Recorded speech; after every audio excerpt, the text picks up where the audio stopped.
Hello, welcome to another video on graph theory. In this video, I am going to explain you the step-by-step procedure to find the incidence matrix. What is an incidence matrix? The matrix representation of the graph is called incidence matrix. From the graph theory introduction video, we can understand that graph theory attempts to find the solution of the circuit problem by first converting the given circuit into graph. Then graph theory attempts to extract multiple matrices from the graph. Then all those matrices are solved by computer software such as MATLAB to find the solution of the circuit. So here there are several matrices are extracted from the graph.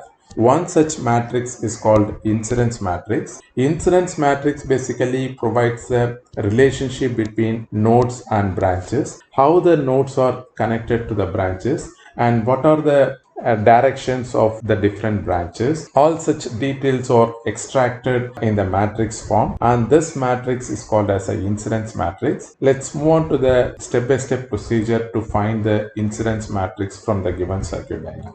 Here is a step-by-step procedure to find the incidence matrix from the given circuit diagram. Step 1 says obtain the graph of the circuit. Identify and name the nodes. So we have 4 different nodes. Let's name the nodes as A, B, C and D.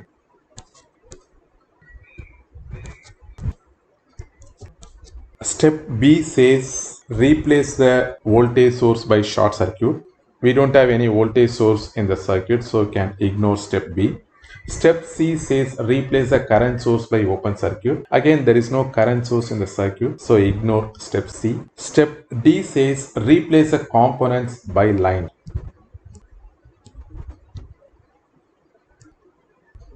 Step E says name the branches and mark the directions.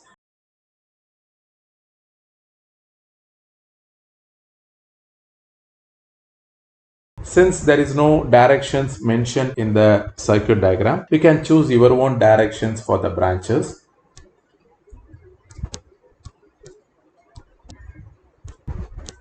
So we have done with the step 1. Let's go to the step 2. Construct the incidence matrix with the size of n cross b, where n represents the number of nodes and b represents the number of branches.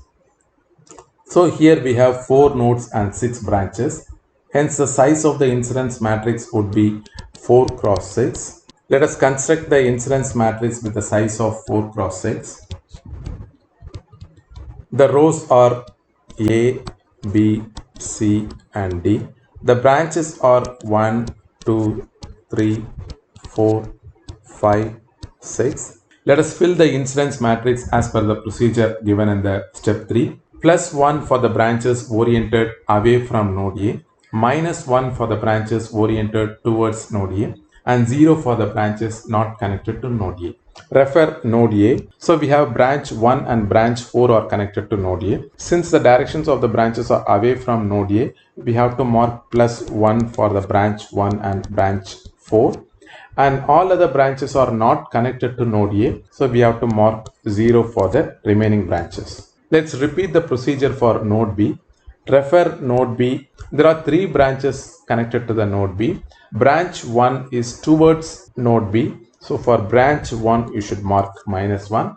And branch 2 and 3 are away from node B. So let's mark plus 1 for the branches 2 and 3. The remaining branches are not connected to the node B. Let us mark 0 for the remaining branches. Let's repeat the procedure for node C.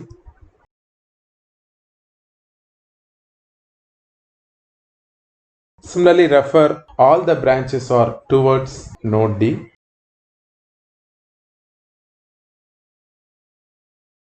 We have done with all the nodes. Therefore, this is the incidence matrix of the given circuit diagram.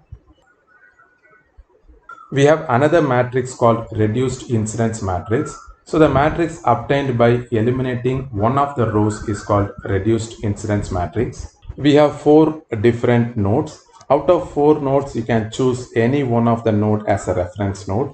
Most commonly, the bottom node or the last node is selected as a reference node. The matrix obtained by removing the last node and the corresponding row is called reduced incidence matrix. The idea behind reduced incidence matrix is to reduce the size of the matrix. So one of the important characteristics of the incidence matrix is if you add all the values in each column, you end up with 0. So due to this property, even if you remove one row from the matrix, at later point of time, if you want to construct the matrix, very well you can refer this property and you can fill the removed row values. I hope you would have understood the basics of incidence matrix and step-by-step procedure to construct the incidence matrix and reduced incidence matrix. If you have any questions or comments, please provide in the comment section.